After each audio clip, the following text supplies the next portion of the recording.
It's now up to Sam Bankman-Fried to clear his name. He knows that. He's going to have to do whatever he can and come out and explain what happened. I want an explanation. Every investor does.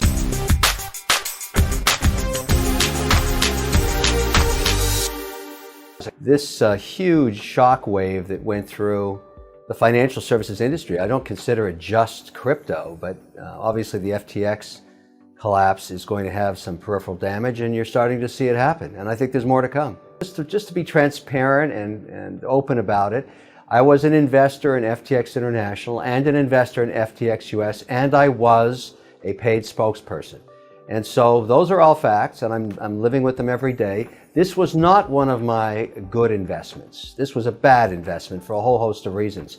Luckily, I'm fortunate that this particular investment, both the ones in FTX, the accounts that I had in FTX with millions of dollars in them, and the ownership of FTX US, was not in a fund that had other LPs. I owned it 100%.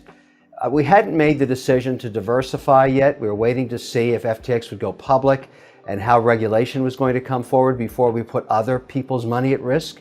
This was all my money. This is not about crypto. This is about bad policy, bad regulation or lack thereof, if you want to put it that way, and some very weak compliance management. That's what's happened to these companies. It doesn't change the potential of what crypto is going to be, but certainly it was a hit. There's no question about it. And, you know, it's embarrassing for me, obviously. So much due diligence had already occurred. I mean, if you look at the cap table of who was investors in this company, it's the who's who of financial services. And so I'm one of them. We're all embarrassed. We feel foolish. But luckily, when I look at the long term, thank goodness I make more good investments than bad ones. That's the way I look at it. The discussion that day was about how disruptive crypto was, so it's kind of ironic. I'm at the airport waiting to take off, and I get a call from one of my team members who is looking at the situation saying, hey, listen, Kevin, why don't we buy FTX? If it's really on the desk for sale, if CZ is going to buy it for between $6 and $8 million, why don't we buy it? And why can't we be part of that? Because remember, FTX had prior just done a round at a 32 billion valuation. And this was before any of this nefarious stuff was flying around. And so I called a contact there that I knew worked on the balance sheet, and I just got a voicemail, so I left it with that individual. And then maybe 2 minutes later, Sam called me back. And I said, Sam, look, I know you're going through a lot of pressure right now with this cash call and the whole thing with Binance and everything else, but I can't do anything with this or get involved unless I know what the number is. And he said, the number's 8, not 6. I said, okay, that's all I need to know.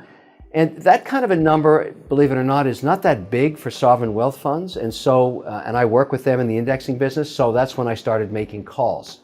And then Gensler went on the air about 3 o'clock, and he made it clear that there was a hammer coming down. And the minute that occurred and the regulator was going to get involved, and then these nefarious claims and allegations started, that option of syndicating it with sovereign wealth was no longer an option for obvious reasons. And then over the weekend, the alleged hack occurred. My accounts have 0 in them. There is no accounting records there. They've been scraped. Obviously, and I want to make a comment about this, this is a tragic story, not just from a financial collapse, but it's a human story. It's an unbelievable story. It's probably going to be told, for years to come. And the chapters haven't even been written yet. We're not even in the first chapter yet. Everything's allegation and innuendo. We don't know anything yet. And so I'm trying to keep an open mind about it. I'm not happy. I don't like losing that much money, but it doesn't change anything that I'm going to do tomorrow morning. That question was taken completely out of context. I understand how it was edited. That's fine. But let me explain what that was about, just to clear the air. I made a comment for years now in the context of entrepreneurs, and particularly broadcasted by Shark Tank for 14 years, that I am not scared of investing in entrepreneurs that have had catastrophic failure, because I find, both for men and women, that the sting of failure really motivates people to figure out what they did wrong and not do it again. That's experience. That's what it is. Now, when that interview was taking place, it was at the beginning of the whole shakeout and the rumor mill of what was going on between Binance and FTX. And so, I didn't know the situation. Now, obviously, Sam is currently not investable while he's under alleged investigation. Okay. But it's so no, I wouldn't do that because I wouldn't be allowed to. But the point was, we were talking about whether or not I would invest in entrepreneurs that have failed. And the answer still is yes. It's now up to Sam Bankman-Fried to clear his name. He knows that. He's going to have to do whatever he can and come out and explain what happened. I want an explanation. Every investor does it. I have to be honest about this too. I don't get it right every time. I don't. I've made thousands of investments. They're not all winners. This one was just, all of us that have talked about this, all of us on that cap table, and we've all talked to each other. We're stunned. We're just stunned. But we don't have any answers yet. And so I would actually like to know how this one went down. And there's lots, if you just go online and see the due diligence that was done, it's alleged. Again, I keep saying alleged because the stuff that goes out there on the internet, a lot of this stuff is garbage, but it's alleged that Bain was hired to do the due diligence for Tiger. I mean, it doesn't get any bigger than Tiger. And so I'd like to find out more about that. I'd like to find out more about the other members on the cap table.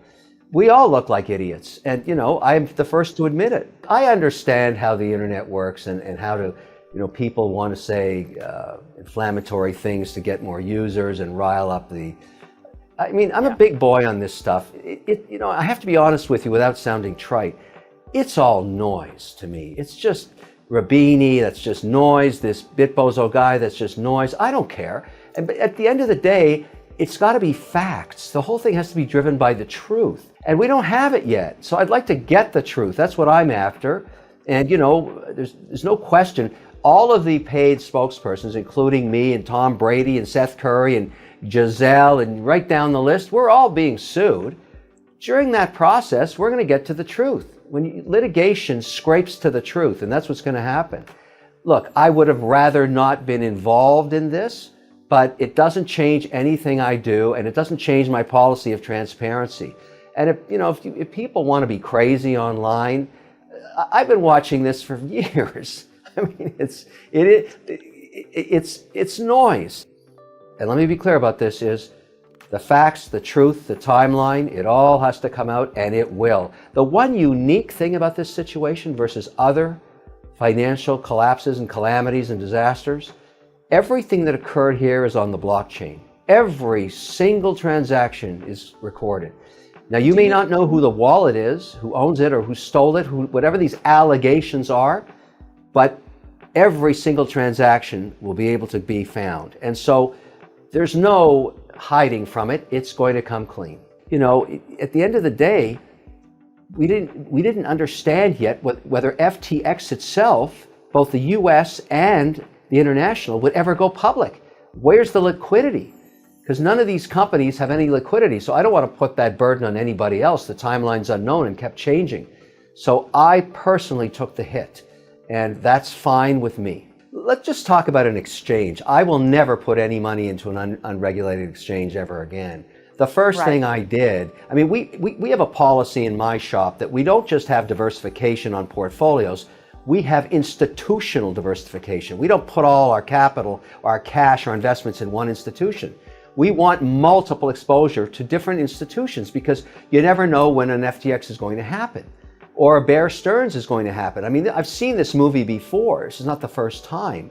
But the first thing we did with the remainder of our crypto assets is move it up into Canada under the OSC order in the BitBuy wallet, which is owned by Wonderfly. 100% compliant, scrutinized by the regulator there, proof of assets, no leverage on the accounts, no intermingling of accounts. All of that really matters, and that's where I think is the safest place to be right now. I'm not going back into an exchange that isn't regulated ever. And I think many institutions are going to take my position as well. I want to know with certainty that the regulator, because remember, we've got rules for exchanges. The NYSE, the NASDAQ, all kinds of exchanges around the world are already regulated. Why don't we just put the same rules on a crypto exchange. We don't have to wait forever. Now that the Right. midterms are over, after January 3rd, watch what happens. There's going to be a lot of pressure to bring down some regulation here. For me, getting that done. Now you've got a decision at regulator level. Should that be regulated by the Treasury that actually regulates the dollar, if you want to think of it that way, or should that be through the SEC or a different legislator that takes care of payment systems like credit cards, etc., or do the states have a say in it? So all of these things have to be worked out. But you would think if you got legislators on both sides of the aisle really working hard on this, they could figure it out and just get that one thing passed. Just that one thing. That would be very useful. And then go on to these various digital commodities acts that deal with Bitcoin and other tokens. It's clear to many people now that you can get exposure to digital tokens and currencies with a matter of only 4 or 5 different positions because they're so interrelated. They're so correlated. So these 10,000 tokens, I think the majority of these are going to go away. If you want exposure to Bitcoin, you can do it with a position in Bitcoin itself, maybe some Ethereum, maybe some Polygon if you want a level 1 on top of payment systems of Ethereum, and maybe one other if you wished. But you don't need to hold 20 positions. And so I think there's going to be a concentration on where these assets are stored now and what is actually held. Certainly, we don't need 32 anymore. We're going to reduce down significantly, but we're going to keep our position on, but we're really culling through the portfolio now as we move it all up into Canada. And so we have to go within the context of that, but then we get the benefit of a regulated exchange with all of the transparency and scrutiny that regulators provide. I feel much safer in the BitBuy platform. And WonderFi is a public company, so they have to report to the regulator as well. So I'm good with that for now.